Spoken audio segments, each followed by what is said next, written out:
Mga igan, magluto tayo ngayon ng chicken and pork adobo. At ang aking gagamitin ay ito pong chicken drumstick and pork jowl or tinatawag na pisngi ng baboy.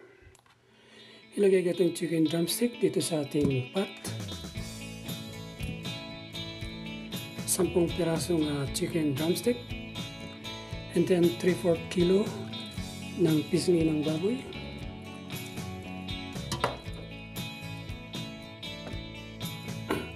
Lagyan ko na siya ng 1 cup soy sauce. And then half cup vinegar, white vinegar. 1/8 cup ng patis. Fish sauce.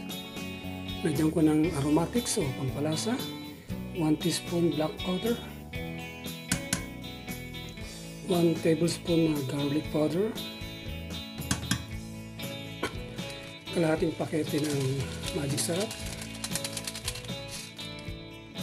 1 tablespoon onion powder. Lagyan ko rin ng 1 beef cubes. And then bay leaves. Panguli, half cup of water. Yan. Now, isa lang ko na po sa stove. Kumukulo na po ang sabaw ng ating adobo. Ilagay ko na rin ang iba pang mga ricado niya. Patatas.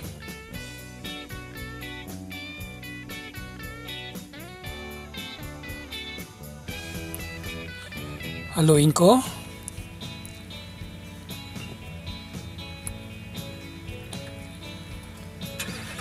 Lalagyan ko rin siya ng green peas para maganda pong tingnan. Pampakulay din yan.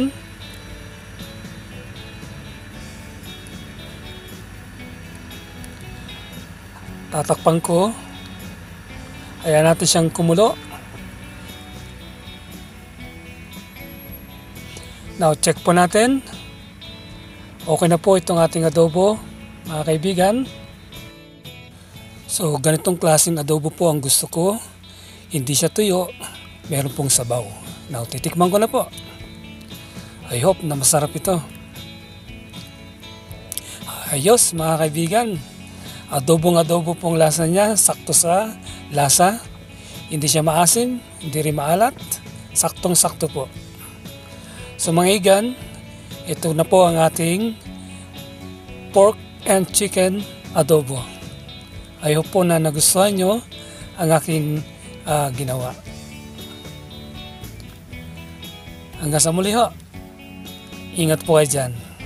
Salamat po sa panonood. Nga po pala, nagpahabol ako ng toasted garlic at toasted onion. Para naman po ay lalo pang mas tumindi ang kanyang sarap ng lasa.